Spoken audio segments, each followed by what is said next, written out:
Thank you so much for coming out at 9 a.m. on a Saturday. I'm not sure if I would be willing to do it, so it's very appreciated. So welcome to Error is Human, the Complexity of Security Failures. I'm Kelly Shortridge. I'm VP of Product Strategy at Capsulate, which is a Linux visibility and protection startup based in New York City. In my spare time, I research the intersection of behavioral economics and InfoSec. I always like to set the tone of the talk with a quote, and here I'm going to be quoting Alexander Pope, who said, "To err is human, to forgive is divine." Humans make mistakes. It's part of our nature. I think it's more of a feature than a bug. It's good for evolution, because many of our mistakes are the result of thinking that was actually rational in the moment, but later on doesn't seem so right. InfoSec's mistake, however, is operating as if humans can be forced to never, ever make errors. We punish those who deviate from our policies and scoff at security teams who are pwned in silly ways by script kiddies. We also say that security might be solved if only users weren't so stupid to click on links. The problem is this mentality undermines our strategies and it forces us into a futile war against human nature, which doesn't make a lot of sense. InfoSec kind of hopes to bend reality to its own will, not realizing that we're also mortal and we also can make these mistakes. So to achieve the goal of building secure systems, we have to evolve our thinking. We have to work with human nature rather than against it. So in this talk, my goal is to show you why this shift is so essential and also how to begin down this path. So first, we'll explore what do we actually mean by human error, because it's a highly subjective term. Then we'll delve into some of the cognitive biases, specifically hindsight bias and outcome bias, that play into this. Then we'll discuss how InfoSec is currently coping with this sort of failure in human error. And then finally, we'll delve into how InfoSec can actually create this shift in its approach and stop fighting against nature. So first, what do we mean by error? When we invoke human error in the discussion of security failure, what do we actually mean by it? An error can reflect either an action that leads to a failure or it's an action that deviates from expected behavior. This is true for humans and systems alike. Failure is quite obviously the opposite of a success when the objective is not actually achieved. We experience failure all the time to varying degrees of severity and consequence. Through the lens of complex systems, failure can also represent the inability to cope with complexity. So I think a security failure represents the breakdown in our security coping mechanisms. The phrase human error specifically involves subjective expectations, often societal, on behavior.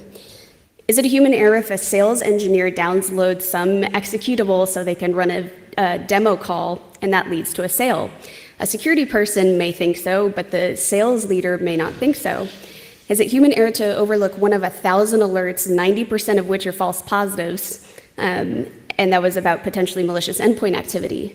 The SOC analyst might think it's justifiable, but then an incident response consultant may think it was a stupid mistake.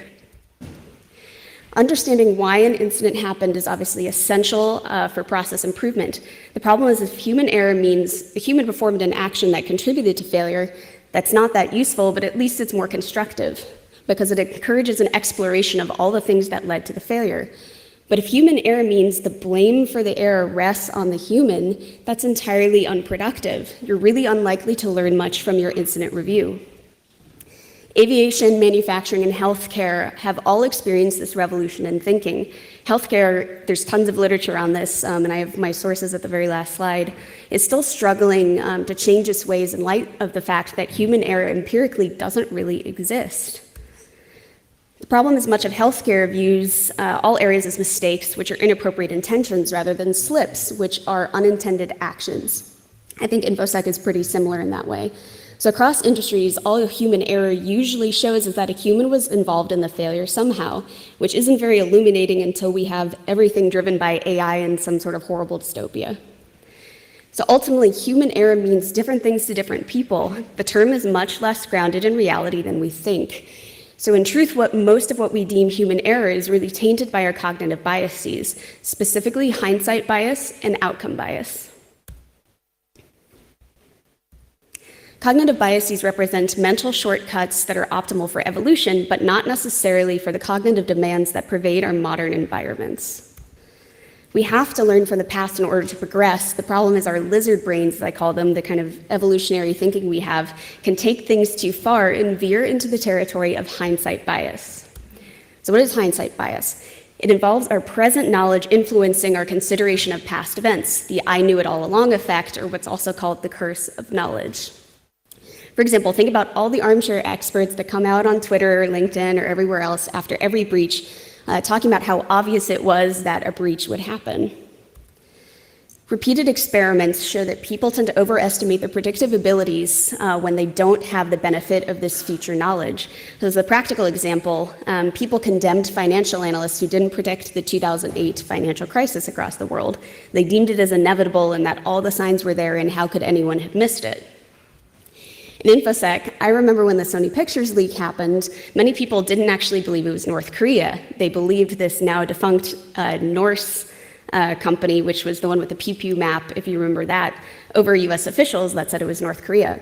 Of course, now if you ask anyone, it was so obvious that it was North Korea all along. Outcome bias is when we judge the decision, the quality of a decision based on its eventual outcome. We tend to judge a decision far more harshly if it led to a negative outcome than if it led to a positive outcome. So outcome bias really weighs the ultimate outcome as the most important factor when evaluating the correctness of decisions. In both cases of bias, we really should evaluate what was the best decision at the time, given what was known at the time, without the benefit of hindsight, knowing more information than you did in the past, or outcome, which is knowing what you would result. For those of you who are familiar with the philosopher David Hume, his work on causation very much fits into this mold. The thing is, all decisions in life involve some level of risk. They're pretty complex. So the resulting outcome of a decision is largely based on chance.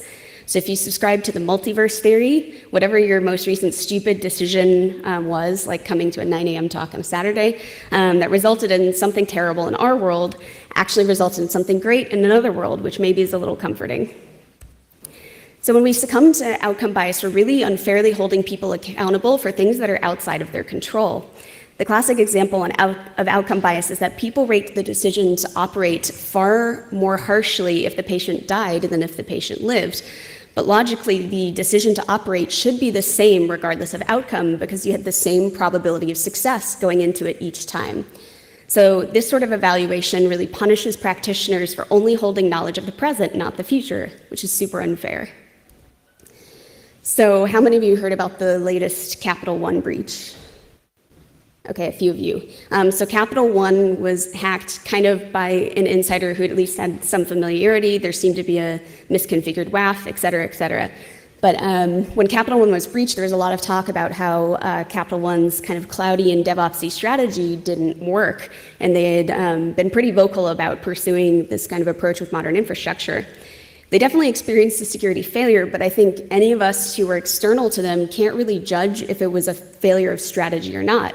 I personally don't think it is. These cognitive biases, outcome and hindsight bias, change how we cope with failure, and they also beguile us into believing that human error was the root cause of something. That's really a misguided notion about how systems fundamentally work. So now let's examine how InfoSec currently copes with security failure and this so-called human error. Which brings us to unhealthy coping mechanisms. So the first unhealthy coping mechanism is blaming human error. I would argue InfoSec's favorite pastimes are picnic and pebcac, which is problem in chair, not in computer, and problem exists between keyboard and chair, respectively. So blaming failure on humans is pretty convenient, but really it's kind of a folly endeavor. It doesn't mean that humans are absolved of accountability. There are definitely malicious individuals that aim to inflict harm, particularly when you're dealing with security stuff. But what it means is that you cannot settle on blaming the individual closest to the event that led to failure. You have to examine all of the contributing factors if you want to productively investigate. The fundamental attribution error is the tendency for people to assume other people's characteristics are innate traits, but anything that you do is just situational. That's holding yourself to a different standard.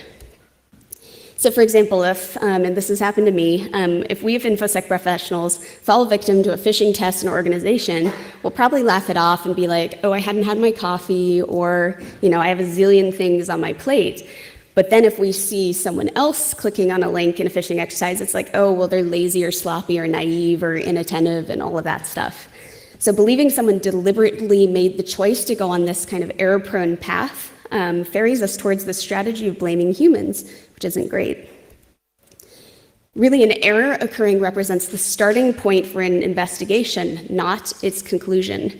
Errors are a symptom of failure, not a cause, because they arise between the relationships between components in a complex system. When someone clicks on a link they shouldn't, the first question should be, why did they click on the link? And another relevant question is, why did clicking on the link actually lead to an incident? But these questions go unanswered if we are satisfied that the incident is explained by human error.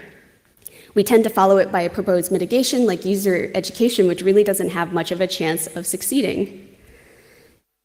So a focus on human error as a root cause leads to solutions that fail to understand the real priorities for users in question.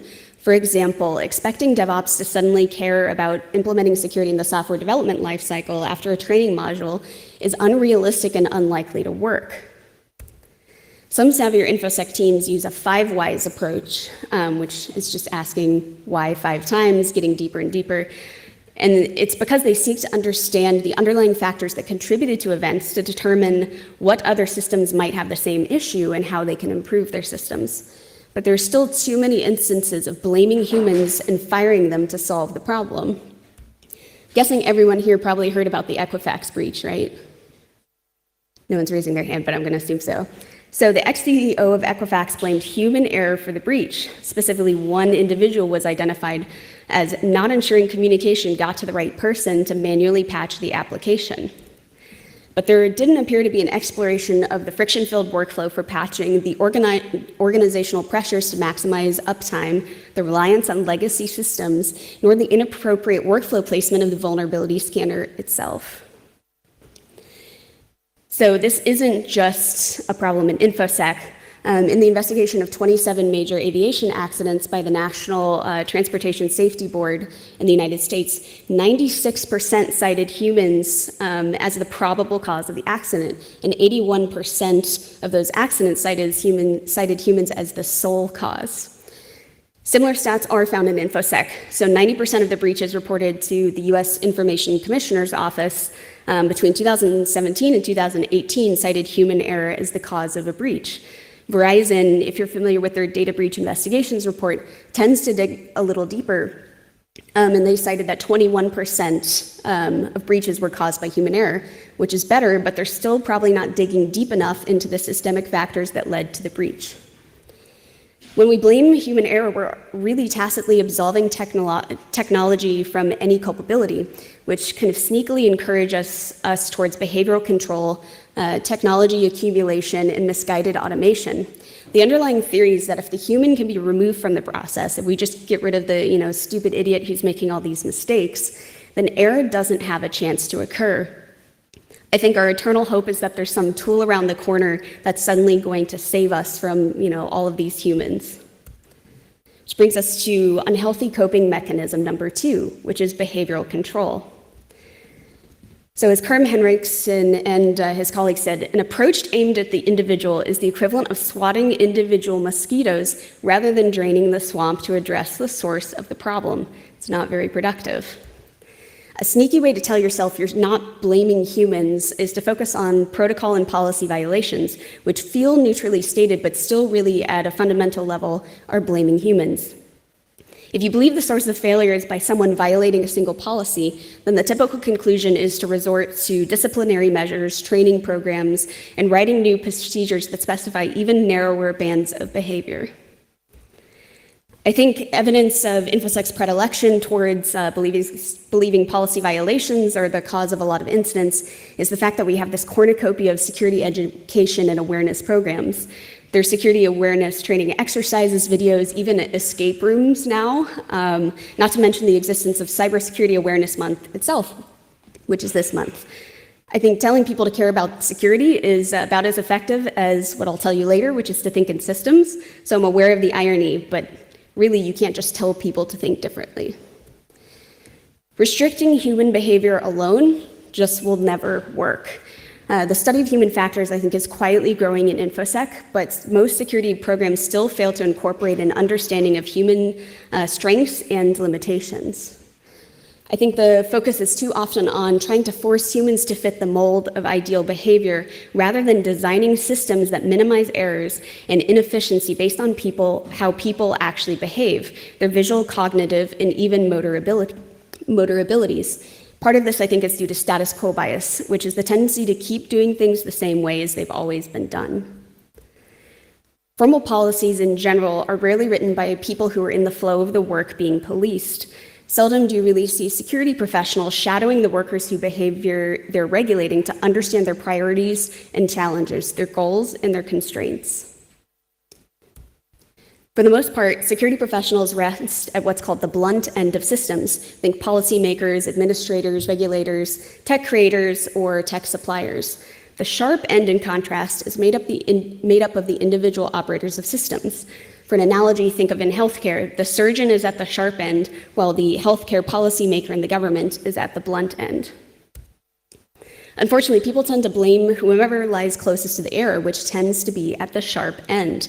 Think of the pilot in the cockpit, the surgeon, as I mentioned, or in InfoSec, the developer, the executive assistant, or the accountant.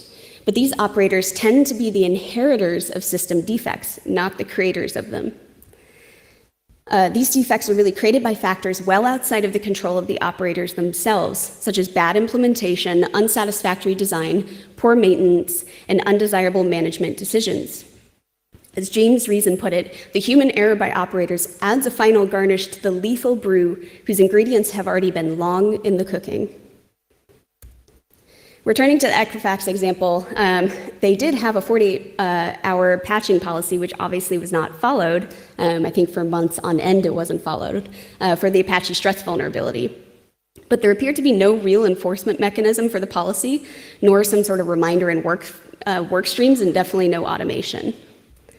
I think creating words on a piece of paper and expecting them to be followed is kind of an overly ambitious strategy, but maybe that's just me. For example, integration testing is automated in CI/CD pipelines because it's a mandatory hurdle given its importance. But if you just told people like, oh yeah, implement integration testing on your own manually, they probably wouldn't follow it every time. Enforcement itself is really a byproduct of the focus on policy violations of being the root cause of failure. So disciplinary actions, legal investigations, cancellation of bonuses, and other tactics to hold people solely accountable for failure don't really support the goal of modifying behavior. It encourages fear and resentment, suppression of information that could actually be valuable to detect things early. They could be seeking other employment, as well as quieter ways of them working around whatever your security standards are. So as a case study, in 2016, there was a lawsuit filed against SS&C, which is a financial technology company, alleging that a failure to follow their own policies led to a business email compromise scam, and millions of dollars were lost in it. SS&C maintained plenty of written policies, just like Equifax, regarding the need for 4 people to verify a transaction before it could be completed, and also to check the email for signs of fraud. But these policies obviously failed to prevent the incident. Policy violations was deemed the root cause of it, but a closer examination shows that there was little process or technology to help deter business email compromise. Solely implementing controls to regulate human behavior doesn't actually beget resilience. A classic example outside of InfoSec takes us to right after World War II. So these 2 guys, Paul Fitts and Richard Jones, were like, hey, pilots didn't seem totally efficient during the war. How can we actually help support better decisions? The problem that they discovered is that the location of controls between cockpits were different. It would change between cockpits, and that would obviously lead to confusion and use of the wrong control. So they decided to dig deeper, and they focused on improving the design of the displays and the controls rather than trying to train away human error in getting the pilots comfortable switching between different planes. So this design overall helped pilots process more information more quickly, which supported smarter action. That isn't to say policies aren't useful. I know security loves its policies, so I don't want anyone to be too mad at me. Communicating expert guidance is absolutely important, but it has to be tethered to reality. You can't ignore the demands, dilemmas, and workflows of the users who fall under the policy's purview. As a good example, checklists can be a valuable aid, and this is shown across a bunch of industries to help practitioners remember important steps in their work. But checklists are only productive if they're built on an understanding of the actual workflows that are in place, and they insert security at the appropriate point.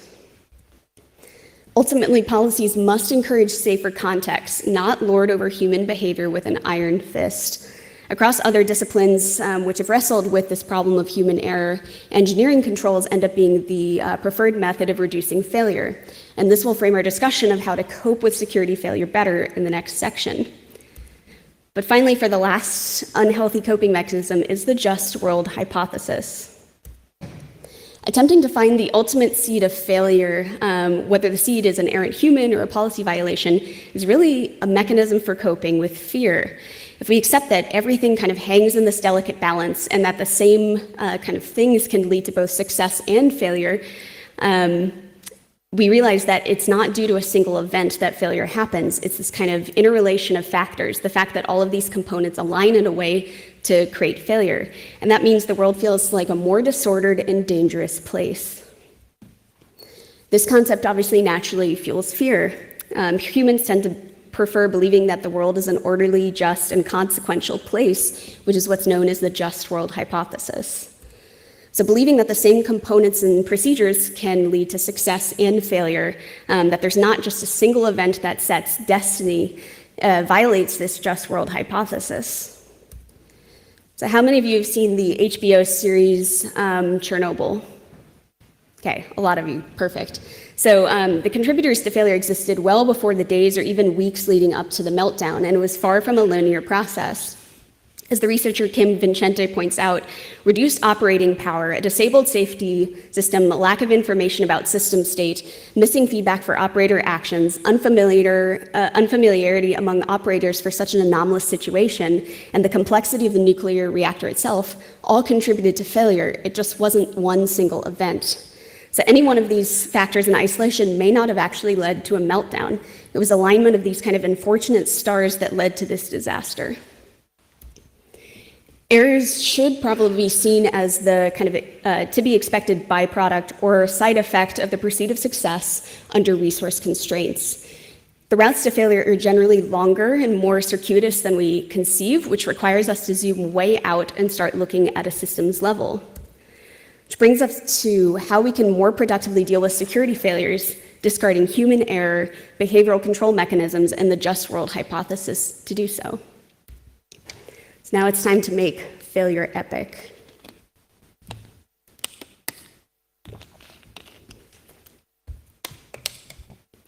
My view is that InfoSec will start making progress when we make sure that the easy way is also the secure way, and that the insecure way is exceptionally difficult.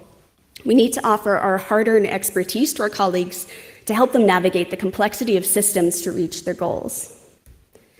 So to do so, we have to embrace a system perspective, the importance of security UX, security chaos engineering, and a blameless culture. So I'll be covering all of these now. First up is the system perspective. Again, security failure is never the result of one factor. It's never solely because of one vulnerability or a single alert being dismissed.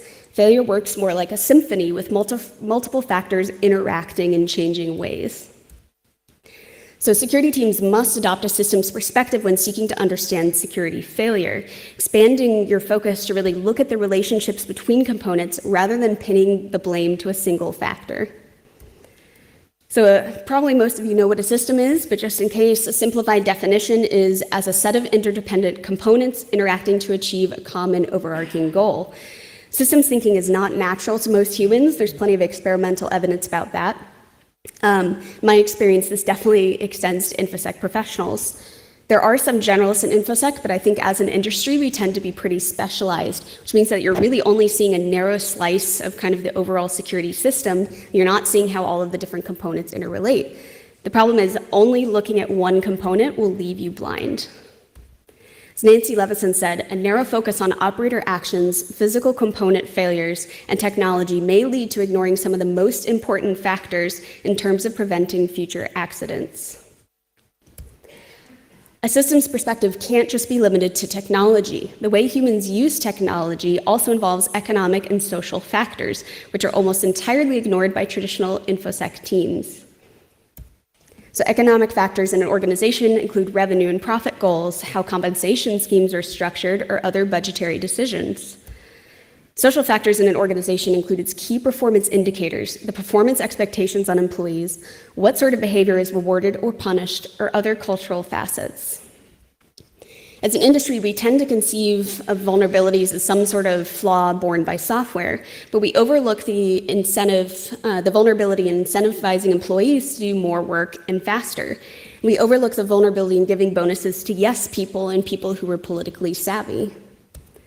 These vulnerabilities reduce the organization's resilience just as much as the software flaws, but they rarely appear in our threat models. Occasionally, we'll identify disgruntled employees as a potential insider threat without exploring the factors that actually led them to be so disgruntled. So we buy tools with machine learning, natural language processing, AI to figure out which employees sound angry or upset to detect insider threats early. Or we install what's essentially spyware to see if they're looking for other jobs and they're experiencing other kind of arbitrary symptoms in this black box module that would indicate they're an insider threat. So I think we'd rather treat humans like they're Schrodinger's attacker than actually start to untangle all of the factors that lead them to become an insider threat. So I think this sort of strategy that exists today may placate those who are in charge, but it's not actually helping improve our organizational security. To me, the main point is that security is something a system does, not something a system has. Security has to become a value rather than a commodity, something we continually strive to uphold in our organizations rather than something with an expected end state. I think we have to think in terms of helping our system operate safely rather than adding security to our systems.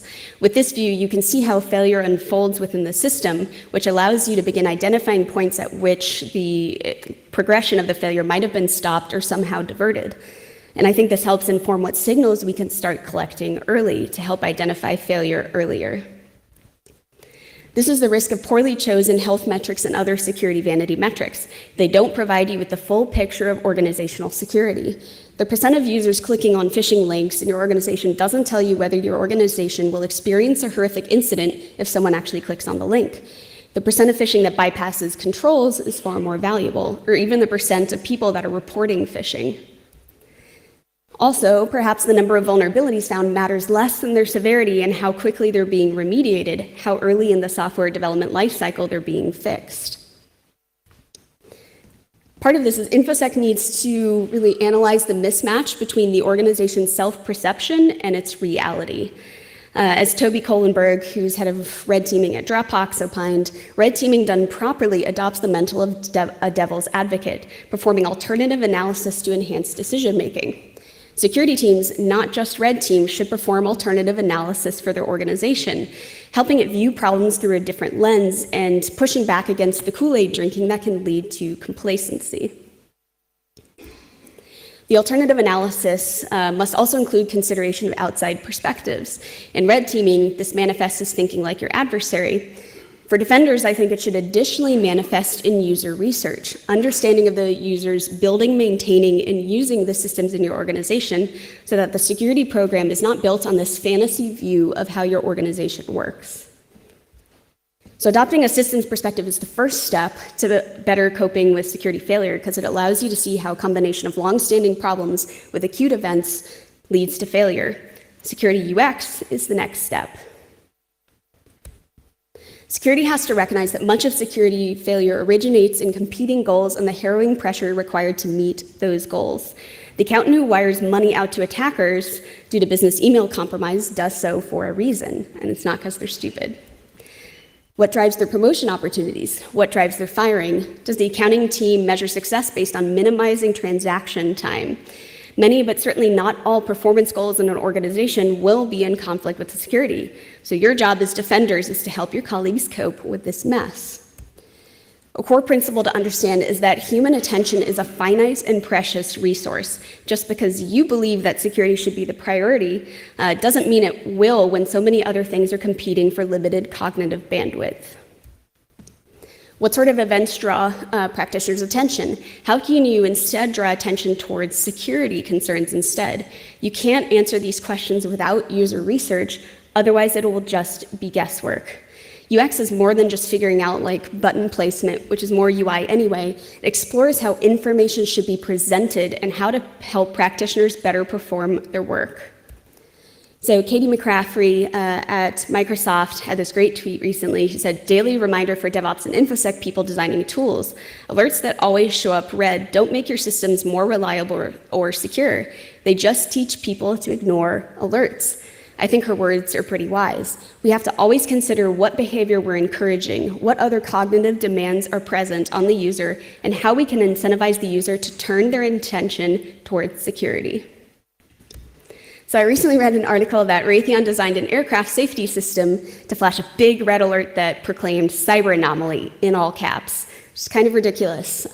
Big red alerts may attract attention, but what is the pilot really supposed to do with this information? How should the pilot react? What are they supposed to investigate? Does it apply solely to life or death scenarios? Should they assume there are no false positives?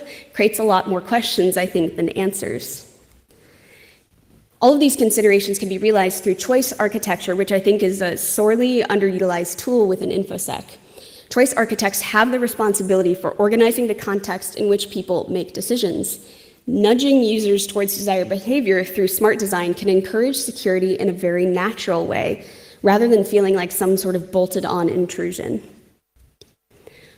One of the more powerful tools in the choice architecture arsenal is the use of defaults, placing the ideal behavior on the path of least resistance.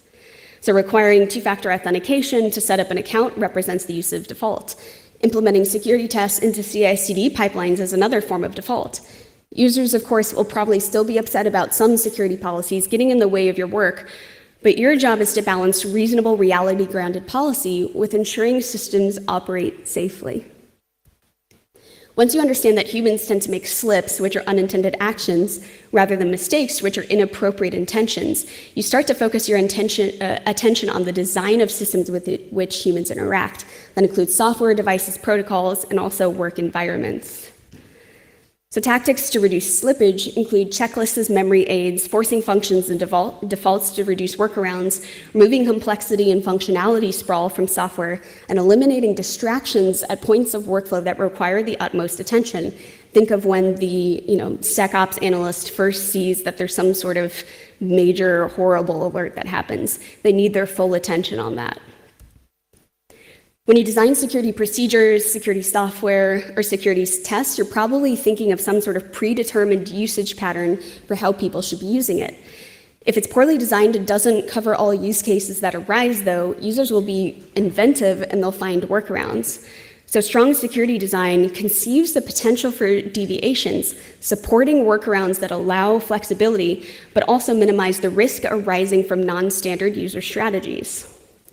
So in security, this could take the form of letting the user select an option for a security exception for a short window of time, which would trigger an alert to the security team and additional monitoring. Duo Security, for example, uses a self-service approval path to allow users to run a new or unknown binary that is not currently allowed by their whitelisting. They ping the user with a Slack bot to confirm that the user indeed wanted to run the application, which helps detect unauthorized usage of the workaround. The good news is they'll probably be open sourcing this soon, but there are a few other companies, including Dropbox, that use Slack bots similarly to this. The reality is sometimes there are really no clean workarounds and no clean solutions that don't create just a proper loophole that attackers could take advantage of. So this really makes it an exercise in acceptable trade-offs. If the bypass is brief enough that only a motivated drive-by attacker could leverage it, maybe that's an acceptable level of risk. Even so, providing alerts to the user in question, for example, with a Slack bot, and the security team getting an alert as well can help flag when workarounds are actually malicious activity. So to recap, security UX involves understanding user workflows, what is capturing their attention, and how to guide more secure behavior that still allows them to meet their primary goals. If you rest your faith in the excuse of human error, you'll never be forced to untangle all of this complexity and understand the systemic factors that lead to success or failure. So this brings us to chaos security engineering. To improve your understanding of your systems, the context they create, and how that context can lead to failure, security chaos engineering is a very worthy pursuit.